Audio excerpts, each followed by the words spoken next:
Hay un momento en esta historia que detiene el tiempo. No es el momento en que los hermanos lo arrojaron al pozo. No es el momento en que los mercaderes madianitas lo sacaron del pozo y lo vendieron como esclavo. No es el momento en que la esposa de Potifar mintió y lo mandó a prisión. No es el momento en que el faraón lo sacó de la prisión y lo puso como segundo del imperio más poderoso del mundo. El momento que detiene el tiempo es otro. Es el momento en que José, el hombre más poderoso de Egipto después del faraón, con toda la fuerza del imperio a su disposición, con el poder absoluto de decidir quién come y quién muere durante 7 años de hambre, reconoció a sus hermanos. Los mismos hermanos que lo habían arrojado al pozo, los mismos que lo habían vendido por 20 piezas de plata, los mismos que habían tomado su túnica, la habían manchado con sangre de cabra y se la habían llevado a su padre, diciéndole que una fiera lo había devorado. Ellos no lo reconocieron. Él los reconoció a ellos y tuvo que salir corriendo a llorar en otra habitación para no derrumbarse delante de ellos. Ese momento, ese instante donde el poder absoluto y el dolor más profundo se encontraron en el mismo corazón, es el centro de toda esta historia. Hoy vamos a entrar en esa vida. Vamos a caminar con José desde las colinas de Canaán hasta los palacios de Egipto. Vamos a ver lo que significa ser traicionado por los que deberían protegerte. Sobrevivir cuando todo está diseñado para destruirte. Llegar a la cima desde el fondo más oscuro.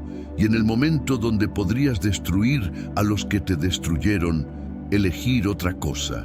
Porque esa elección específica, en ese momento específico, no solo cambió la vida de José, cambió el destino de un pueblo entero. Para entender lo que le pasó a José, hay que entender primero el ambiente en que creció. Jacob, su padre, el patriarca, tenía 12 hijos de 4 mujeres distintas.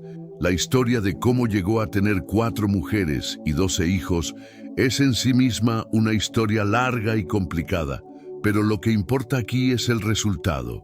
12 hijos y uno favorito, José, el hijo de Raquel. La mujer que Jacob había amado desde el primer momento, la que había esperado 14 años para tener, la que había muerto dando a luz a Benjamín el menor. José era el hijo de ese amor, y Jacob no lo ocultaba.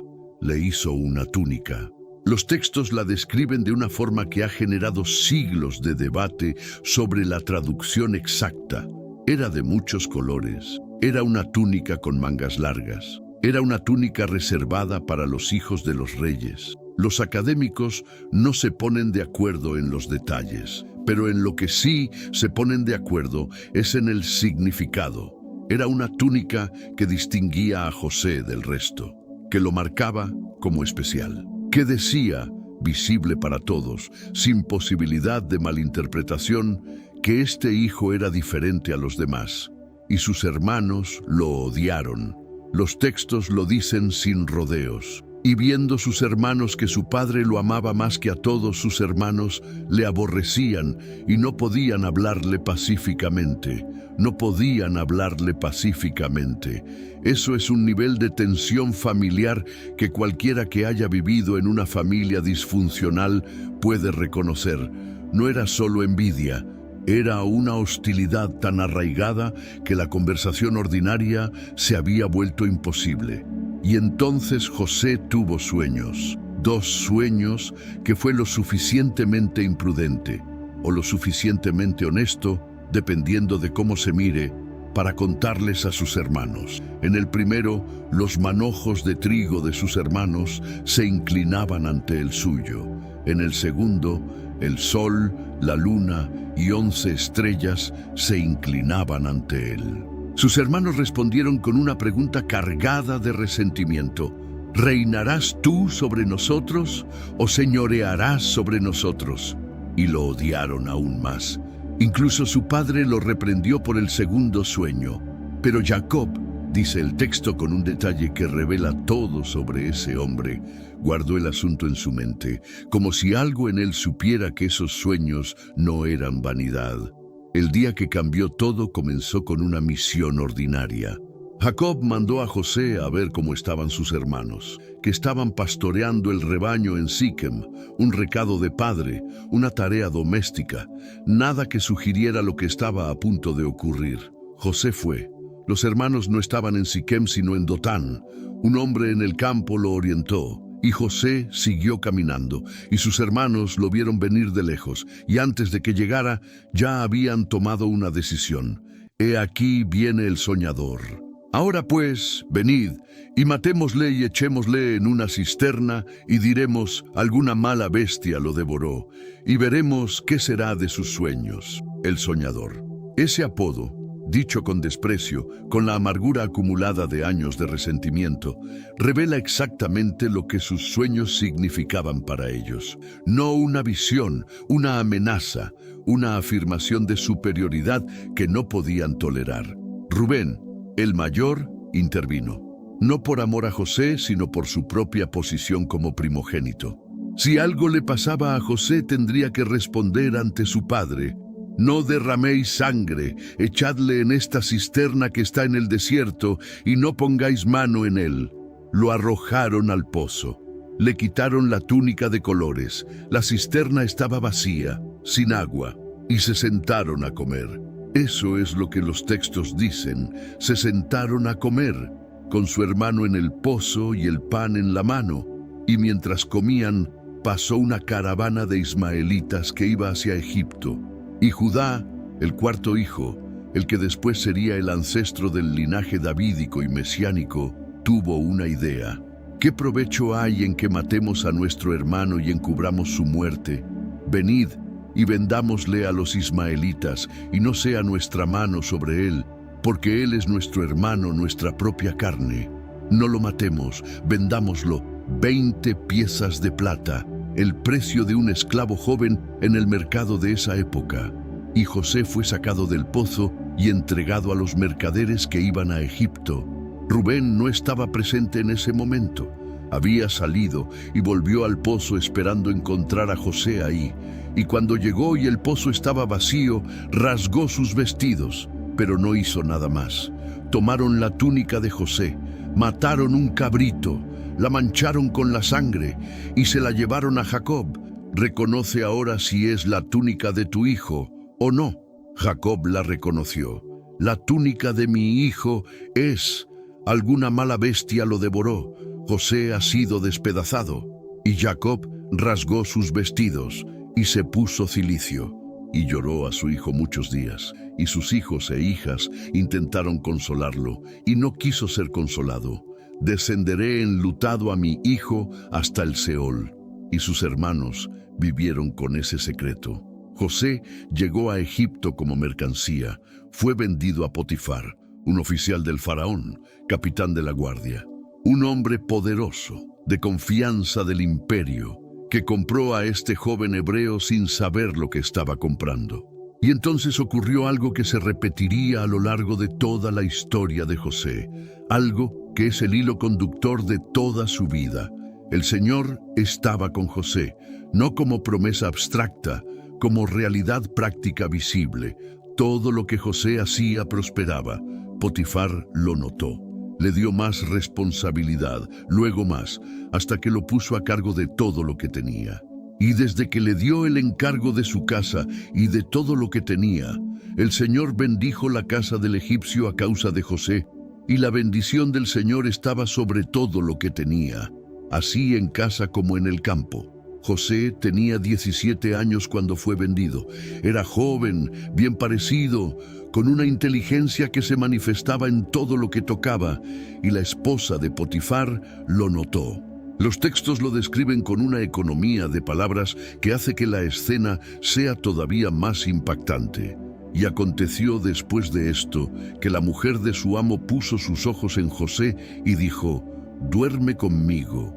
Así, sin rodeos, sin seducción elaborada, una orden. Y José respondió con una claridad moral que contrasta dramáticamente con la brutalidad de la situación. He aquí que mi señor no se preocupa conmigo de lo que hay en casa, y ha puesto en mi mano todo lo que tiene. No hay otro mayor que yo en esta casa, y ninguna cosa me ha reservado sino a ti, por cuanto tú eres su mujer. ¿Cómo pues haría yo este grande mal y pecaría contra Dios? No cedió. Día tras día ella lo presionaba. Día tras día él se negaba. Hasta que un día en que no había nadie más en la casa, ella lo tomó de la ropa. Y José huyó, literalmente dejando la ropa en sus manos y saliendo corriendo. Y la esposa de Potifar, con la ropa de José en las manos y la humillación del rechazo ardiendo, tomó esa ropa y construyó una mentira. El siervo hebreo que nos trajiste vino a mí para deshonrarme. Potifar creyó a su mujer, y José fue a prisión, la prisión donde estaban los presos del rey. José había pasado de hijo favorito a esclavo a prisionero, cada vez más abajo, cada vez más lejos de cualquier posibilidad de recuperar lo que había perdido. Y el Señor estaba con José, el mismo patrón, la misma presencia práctica y visible. El carcelero lo notó, le dio responsabilidades, hasta que José estaba a cargo de todos los presos. Y entonces llegaron dos nuevos prisioneros, el copero del faraón y el panadero del faraón, dos oficiales de la corte que habían ofendido al rey y habían caído en desgracia. Una noche cada uno tuvo un sueño, y a la mañana siguiente José los vio perturbados. ¿Por qué parecen hoy mal vuestros semblantes?, le contaron los sueños, y José los interpretó. Al copero: en 3 días el faraón lo restaurará a su puesto.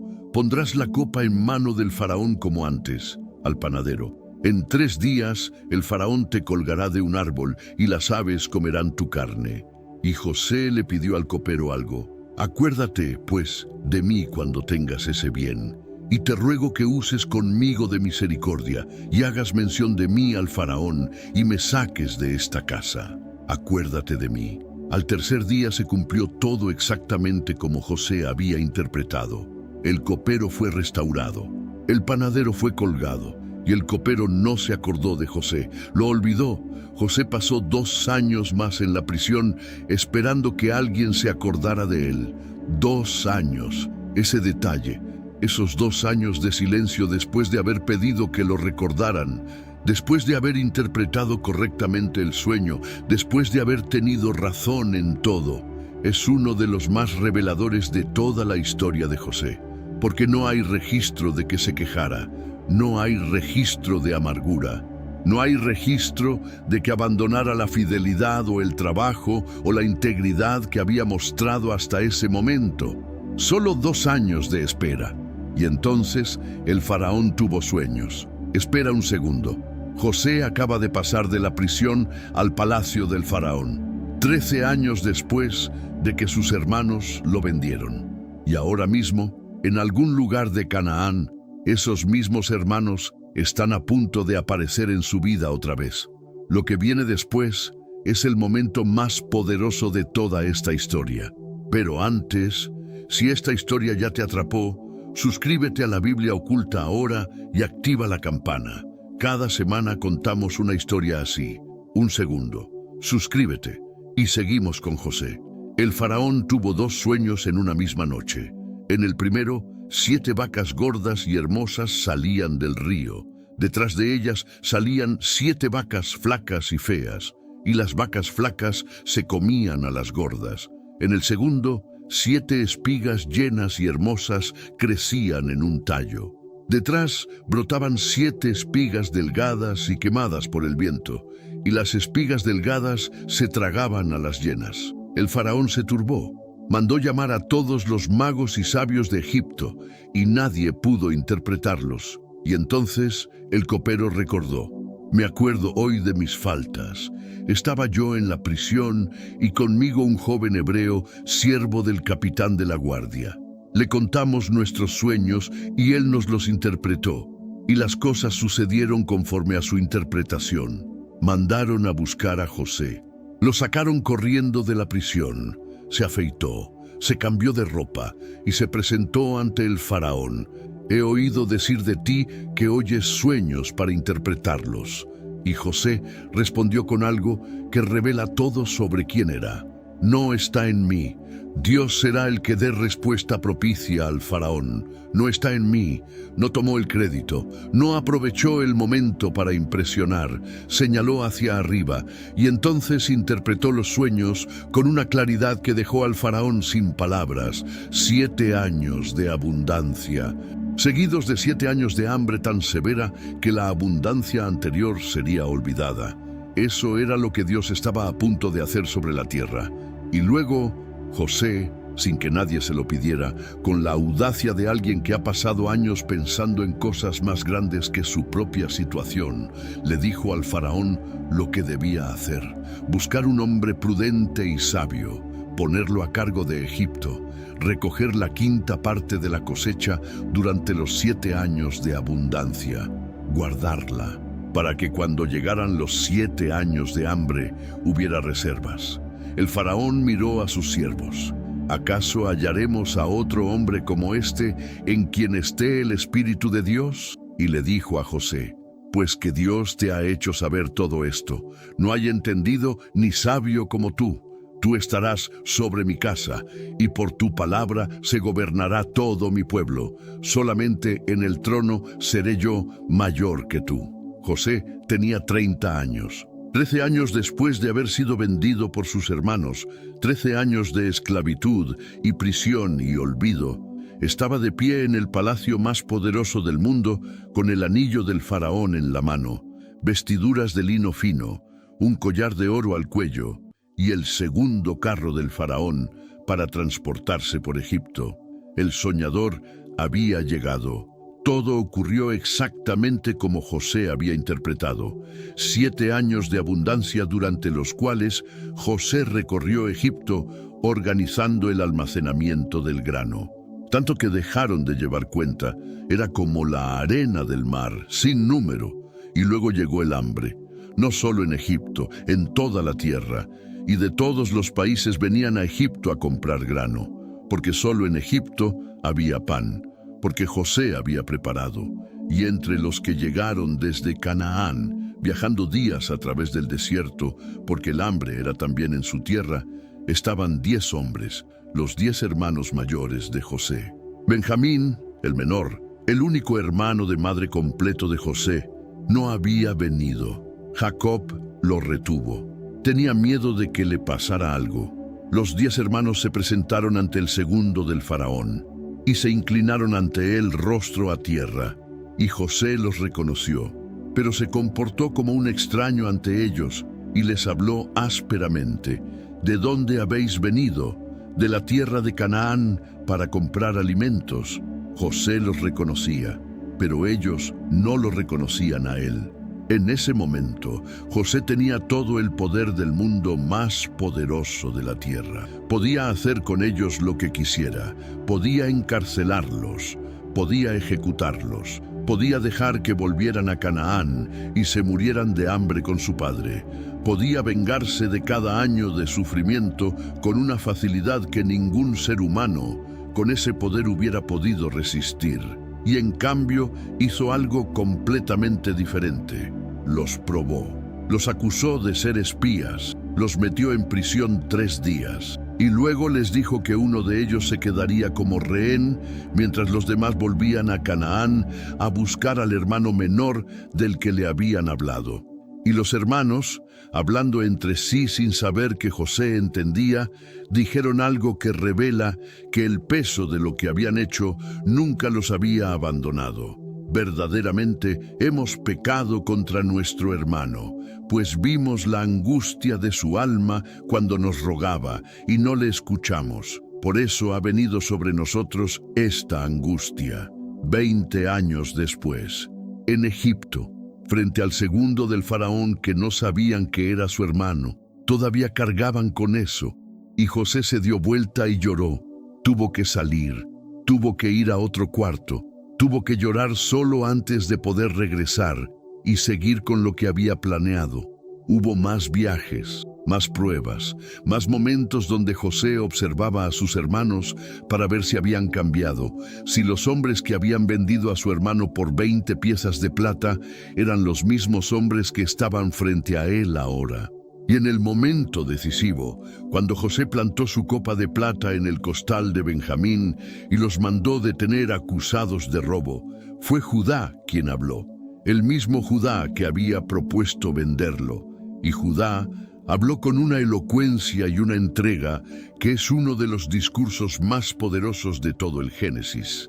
Explicó todo, la situación de su padre, el amor de Jacob por Benjamín, la promesa que él mismo había hecho de responder por el muchacho con su propia vida. Ahora pues, quede tu siervo en lugar del joven por siervo de mi señor, y el joven vaya con sus hermanos. ¿Cómo volveré yo a mi padre sin el joven? No podré, por no ver el mal que sobrevendrá a mi padre.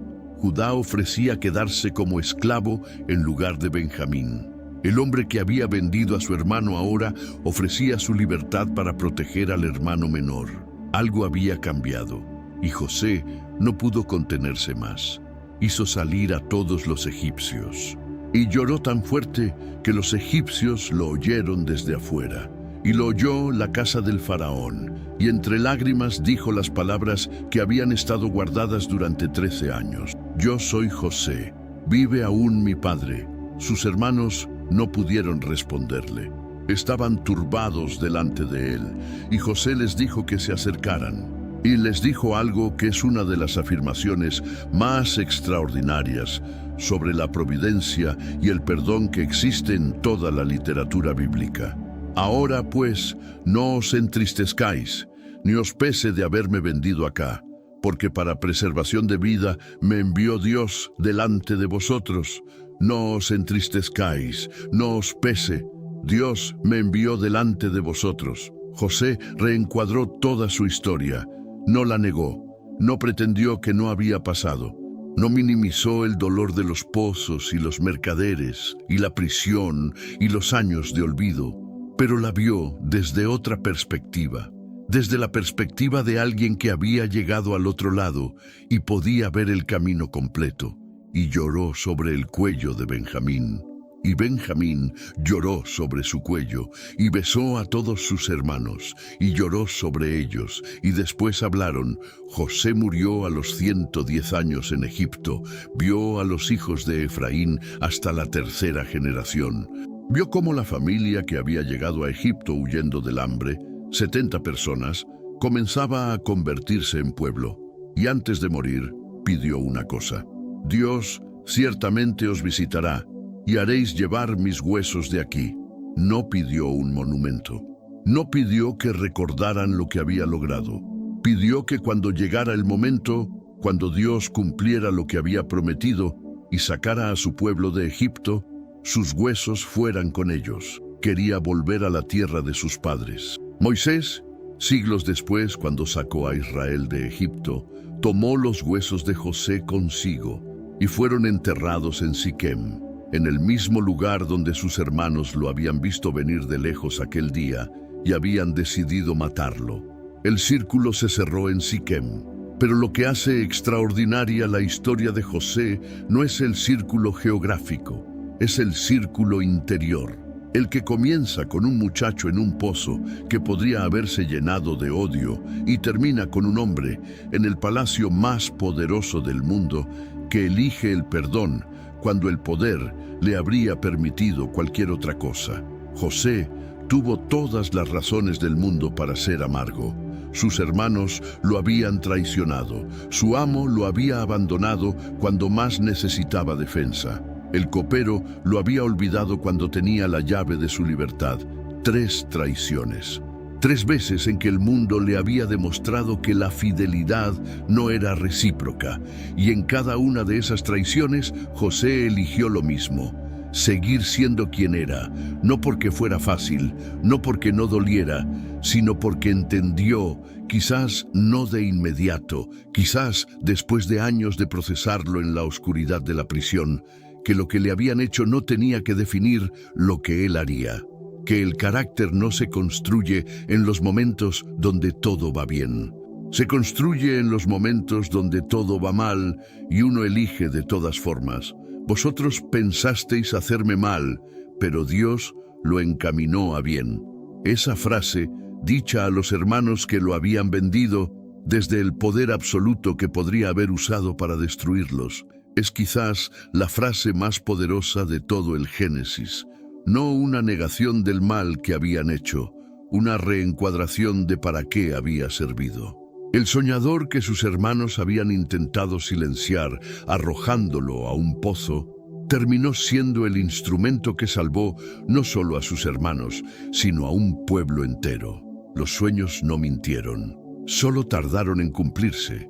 Y en el camino entre el sueño y el cumplimiento, en los pozos y los mercados de esclavos, y las prisiones y los olvidos, José eligió una y otra vez ser el mismo hombre. El hombre que Dios había visto cuando nadie más lo veía, desde un pozo en Dotán. Hasta la próxima historia. Si llegaste hasta aquí, ya sabes que este canal cuenta las historias completas, las que duelen, las que esperan, las que al final tienen sentido, aunque en el medio parezca imposible. Suscríbete, porque la próxima historia tiene otro hombre que eligió en el momento más oscuro y su elección también cambió todo.